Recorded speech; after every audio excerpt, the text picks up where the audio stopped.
Hello everyone, आप सबको नवरात्रि की बहुत सारी शुभकामनाएं। और मैं आज आपको माता के 9 रूपों के बारे में बताने वाली हूँ जो नवरात्रों में जिनकी हम सब मिलकर उपासना करते हैं और इनके बारे में जानकर आपको पता चलेगा कि हमारी लाइफ में इनका क्या महत्व है। ठीक है, क्यों हमारे लिए ये इम्पोर्टेंट हैं। माता के 9 रूप, इनसे हमें क्या पता चलता है। दुर्गा माँ के ये 9 अवतार हमें इंडिविजुअल पर्सन के बारे में, चाहे वो एक आदमी हो या औरत हो, उनके जीवन के बारे में बताते हैं। उनके जीवन के जो स्टेजेस होते हैं उनके बारे में हमें पता चलता है। बच्चों, यह है माता का सबसे प्रथम अवतार शैलपुत्री। जैसे आपने सुना, आपको मैं बताती हूँ, इसमें माँ का जो नाम है शैलपुत्री वो 2 शब्द से बना है। पहला शब्द है शैल। शैल मीन्स माउंटेन और पुत्री मीन्स डॉटर। तो Shailputri, daughter of the mountains. Okay, क्योंकि उनका नाम अपने पिता के नाम पर है। जैसे बेबी, न्यूबॉर्न बेबी होता है तो उनको उनके माँ बाप के नाम से जाना जाता है, इसीलिए इन्हें भी शैलपुत्री के नाम से जाना जाता है। अब आप ये देख सकते हैं, माँ का दूसरा रूप ब्रह्मचारिणी अवतार है। और इसमें आप देख सकते हैं कि ये माँ का जो दूसरा रूप है, यह जिस समय जैसे हम लोग स्कूल जाते हैं ना, इसमें माँ का ये रूप स्कूल जाने का टाइम है उनका, वो वाला रूप है। ठीक है, लर्निंग का रूप है जिसमें माँ ने सीखा कि ऐसे डिसिप्लिन के साथ हम अपने लाइफ में सब कुछ कामों को पूरा करते हैं। इसमें पहले ब्रह्मचार्य का पालन करना होता था, तो इसलिए माँ को इसमें ब्रह्मचारिणी के रूप से ये वाले रूप को जाना जाता है। माँ के इस रूप में आप देख सकते हैं कि आपको चंद्रमा भी दिखाई दे रहा है, इसलिए इनका नाम इसमें चंद्रघटा पड़ा। बच्चों, यह माँ का सबसे संपन्न स्वरूप है। मतलब इसमें आप देख सकते हो कि माँ ने इस रूप में कुछ हाथों में अपने शस्त्रों को और दूसरी तरफ माँ ने कमल और कमंडल पकड़े हुए हैं, है ना। जैसे गुरुकुल में जाते हैं और स्कूल में से बच्चा जब पढ़ाई अपनी पूरी कर लेता है, स्टडी कंप्लीट कर लेता है और उसके पास बहुत सारे स्किल्स आ जाते हैं, है ना। और वो तब क्या कर सकता है, अब आगे वो अपॉर्चुनिटीज जो आती हैं उनको ग्रैस्प कर सकता है, उनसे आगे कुछ सीख सकता है, बन सकता है। तो ये माँ का ये वाला रूप जो है माँ का, ये बताता है हमें कि वो अब रेडी हो गई हैं अपॉर्चुनिटीज को पाने के लिए। बच्चा जब तैयार हो जाता है, वो वाला रूप। यह माँ का चौथा अवतार है जिनका नाम है कुष्मांडा। कुष्मांडा का अगर हम संधि विच्छेद करें तो कु मतलब छोटा, ऊष्मा मतलब ऊर्जा, हीट, और अंडा का मतलब होता है एग। तो ये जो माँ का स्वरूप है, ये कॉस्मिक एग का स्वरूप है।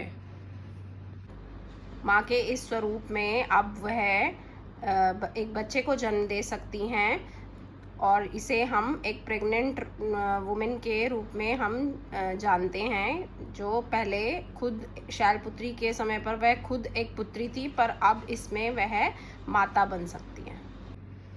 बच्चों, यह है माता का 5वां अवतार जो है स्कंद माता। अब ये माँ के रूप में इनकी पहचान है और इनका जो पुत्र थे जिनका नाम था कार्तिकेय, उनका नाम था स्कंद भी था, तो इसलिए इसमें इन्हें स्कंद माता के रूप में जाना जाता है। और माँ के इस रूप में उनके बेबी हैं और इसलिए उन्होंने कोई वेपन भी नहीं लिया हुआ है। जैसे माँ अपने बेबी का पूरा ध्यान रखती हैं, ऐसे ही माँ ने अपने बेबी का ध्यान रखा है और कोई वेपन उनके हाथ में नहीं है ना। माँ का छठा अवतार है। इसी में माँ ने महिषासुर को मारा था। महिषासुर एक राक्षस था जिसको माँ दुर्गा ने कात्यायनी रूप में उनका वध किया था।